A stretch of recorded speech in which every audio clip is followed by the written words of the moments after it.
As a 10-year-old learning guitar, was blues your first love musically right from the start? Beg your pardon? As a 10-year-old, as a young kid learning guitar, was blues your first love musically? Well, I guess, when I first started, I was just trying to learn things that I would hear on the radio or whatever, which, I didn't learn very much. But then after I met Joe Calicut, he started teaching me the blues and stuff, so, that's how I got into the blues. I believe with Joe, you were quite lucky in terms of having quite a handy guitar teacher right next door. Oh, yeah, it was great. He was like my best friend and teacher and everything. And not just about music, about life and stuff, too. You're noted so much for your slide playing. Did your technique come from anywhere in particular? Or was there like a combination of influences there? I guess it was a pretty big combination, listening to Muddy Waters and, Fred McDowell and Ferry Lewis. And, then there were Dwayne Allman and Johnny Winter and those people. And R.L. Burnside, taught me a lot of slide stuff. So I guess it was just a combination, What were some of your other early jobs before you teamed up with R.L.? I did construction work for about 20 years, built houses. I was a, journeyman carpenter. Had my own business building houses and room additions and stuff. Any professional music jobs before then? Well, yeah, I'd worked with, like Mojo Buford, who was a harmonic player, used to play with Muddy Waters some. And then I did things on my own, too, I always had little bands. But nothing real big, never really cut any records or anything until after I started recording with R.L. I'm sure you've been asked this many times before. Do you remember your first meeting with R.L. Burnside? Yeah, I do. It was out in the country around a little town I grew up in or went to school in. A friend of mine had some rock band playing, had a little concert, and he lived near R.L. and knew about R.L., so we had R.L. come up and open the show. And R.L. was up there opening the show, and I got to talking to him after he got through. And he told me where he lived. I told him I played some, and he told me where he lived and told me come on down to the house. So I started going down there about 2-3 times a week, hanging out. So the two of you pretty much hit it off right from the start? Yeah, pretty much. It's like I'd go down to his house after I got off work. He'd get off the tractor, and we'd hang around till midnight or so playing. He's showing me his songs and different, his style of playing and stuff. And then later on, he started taking me to juke joints. Has he been surprised by the success that he's achieved in recent years in terms particularly of the younger audience that he's attracted? Yeah, that's been, back when I first started playing with R.L., I wondered if I ever make any money at it. But, that was 30 years ago. And, back in his early part of his career, he was going to Europe a lot, but none of the promoters would ever hire me to go with him. I guess they never really heard us, came around and heard us play together. But, I'm pretty, it's been pretty surprising, I guess, that we've got so many young people listening to us now. What did you think when it was first put to you to record with the John Spencer Blues Explosion? Well, after, about the recording, I'd already gotten to know them then, but the first time they told me, John's manager had called me one time when I was doing the booking, asking us about coming to New York and opening a show. And I told him what we'd charge, and he said, well, we can't afford that right now. It's okay. So later on, Matthew at Fat Possum gave me one of their CDs and told me, he thought we were going to go out on the road and tour with them. I said, man, you crazy, And then I went home and listened to the CD. And hell, I knew he was crazy then. But anyway, we did it, and we got to be good friends, got to jamming with them and stuff, and that's kind of how we, came about, doing the record. What about some of the post-production work that Fat Possum has done with some of RL's recordings? Have you been happy with that?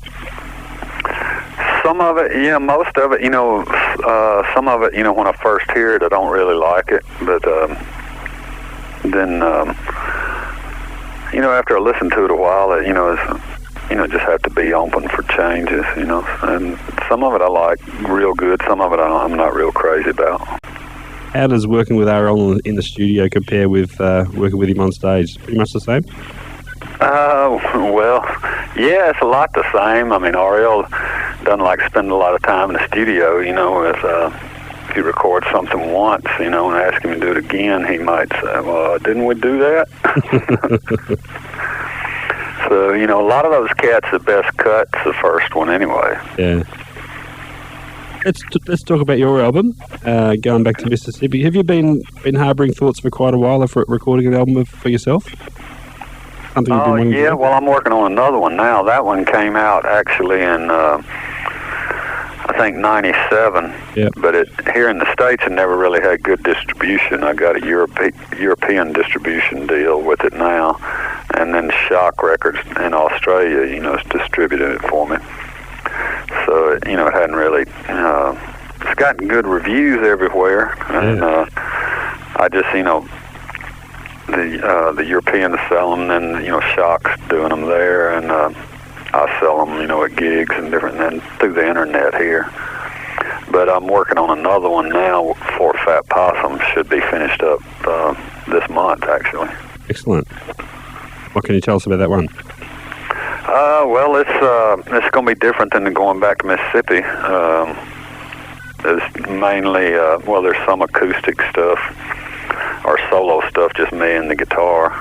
Some of it's electric guitar, some of it's acoustic, and then it's me and Cedric Burnside. And some of the songs is just me and Cedric, and then there's some that have a bass player on, and one or two I ordered, added an organ. But it's kind of in country blues. There's some rockers on there too, but so like the first album, there's a real mixture of styles there. Yeah, it's going to be pretty mixed up somewhat. Yeah. Was there any thought of getting Fat Possum to put the first one out?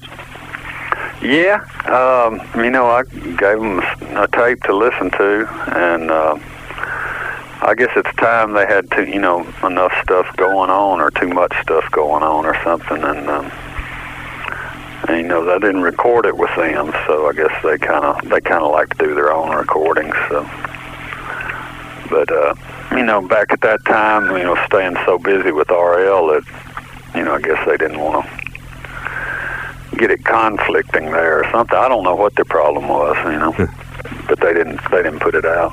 Has the transition for you been an easy one from being a guitar player in somebody else's band to fronting your own? Has that been an easy changeover to make? Oh, no, it's not that bad. I mean, it's easier to just, play guitar. Don't have to think as much. But I've always had my own bands going, since I guess sometime in the 70s. And so, I do most of the singing in my band. Well, pretty much all of it. What would be some of the main things that you've learnt from your years working with RL as a band leader that you've probably taken with you and applied to your own band? Just be relaxed and loose about it and not worry about it. It's not anything that's life-threatening. It's, something, I don't ever do a song list or a set list. Just play what I feel, I guess with recording these albums, has it been important for you to get a bit more recognition for yourself as an artist and perhaps shake off that sideman tag a little bit? Yeah, well, it's, playing with all these other guys, RL and Junior Kimbrough and Paul Jones, recording with them, and Dale Hawkins and people, it's helped me get a little, get to be known better. Yep. Hopefully it makes it a little easier to sell some records of my own. I remember a few years ago I actually spoke to Dale Hawkins just after he'd finished the production of the album. He was quite excited about it. How did you get involved with Dale? A friend of mine from over in Arkansas knew this attorney who was Dale's attorney, and he had never given him a tape of anything, and we had a little rehearsal tape one day, and my guitar player, Dale Beavers, had let the attorney hear it, and he asked me, he said, "Man, do you mind if I play this for Hawkins?" And I said, "Yeah, go for it," so. And he liked it, and so that's how I hooked up with him. What was he like to work with in the studio? He was gas. He's crazy. He's a lot of fun, I've done some recording with him, on some of his stuff too. We've written a couple of songs together and stuff. Do you think that being a recording artist, a great experience himself, really helped in terms of working with you in the studio? Yeah, I think so. I think it did. I mean, he's got his ideas, and a lot of his ideas are, really good. And, he does some rock and stuff, and he really liked what we were doing. So, it helped a lot. Is he still performing live over there much these days? Yeah. I haven't talked to him in probably 4 or 5 months, but I saw his name somewhere. He was in Memphis, I believe, playing one night, but I was playing somewhere else. Cool. So, I know he does. He goes to Europe and different places. And who looked after the production of this new record for you? Well, that's been pretty much me and the guys at Fat Possum, Bruce Watson and Matthew Johnson. Uh-huh. And did you know pretty much before you went into the studio the type of record you wanted to make this time? No. Sometimes I went in and I didn't even know what songs I was going to cut. Sometimes I would just, Cedric and I would start playing and something would happen, So you prefer that? Well, I prefer it for writing the music, but on the first record I had all the lyrics and I had everything worked out more on the first one. So it was a lot quicker recording. This one is, it's taken me a lot of time to do. And sometimes that's, we'd come up with some really great grooves and then I'd have to write lyrics to it, so. And then I had a lot of things going on in my personal life. It's just, distracted me and caused me to take longer doing this next one than it should have, Tell us about some of the players on the album and some of the guys in your band. What's their backgrounds? Well, on this new one, and in my band, Cedric plays with me, Cedric Burnside. He's Ariel's grandson. And I think he was 14 or 15 when he first started going on the road with us. So he's pretty much, I pretty much raised him, I guess. He's 22 now, and he plays with me. And then I have a Japanese guy he was in Memphis studying jazz music at the university, and he was playing with my cousin, and I met him. And he's just a really great bass player, and he's playing bass with me now. And actually, I've never rehearsed with him. The first song that he played with me, I said it's in G and it goes like this, and the second song I said it's in D, and then I didn't even talk to him again till the end of the night. That was the first time I'd ever met him, and he's just so quick. So we never even rehearsed really. Wow. But it goes good. It's like, I don't know, maybe he's a mind reader or something. He seems to know where I'm going, before I do, it seems like. And then on the new record, we used a keyboard on some of the songs. This guy plays with a band called the Kudzu Kings from down here in Mississippi. Mm-hmm. So that's pretty much what's going to, be on the new record. And who's playing with me. Is that pretty much your touring band as well? Yeah, without the keyboards. We just do 3 pieces usually. If I ever get to where I can afford it, I got a guy in mind that I might use on piano and stuff. And what's the status of your touring schedule these days? Well, Ariel's been, like last year after June, he pretty much hadn't really been anywhere. so he's not, we've got some dates we're supposed to do in January and February with him, and I think he's cutting back quite a bit, and I'm doing my own booking now as far as my own thing, and I've got some things coming up in Europe, Scandinavia, sometime in the, I think June, July, and I've got a few, local things here in the States, and I'd love to come back over to Australia, do a tour over there, but right now I don't have a booking agent, so hopefully after this next record comes out, I get somebody to take care of the booking for me. Excellent. And what's the target date for release there of the new album? It should be sometime in March, I believe. Oh, great. 1st of April, something like that. Fantastic. Not too long to wait. Okay, Kenny. Look, thanks for your time. All right. Been a treat speaking with you. Best of luck with the new album. We can't wait to hear it. And if it's half as good as the first one, we'll be all pleased. Fantastic. All right. Well, I hope you like it, and it's nice talking to you. You too, Kenny. Take care. All right. You too. All the best. Bye-bye. Bye-bye.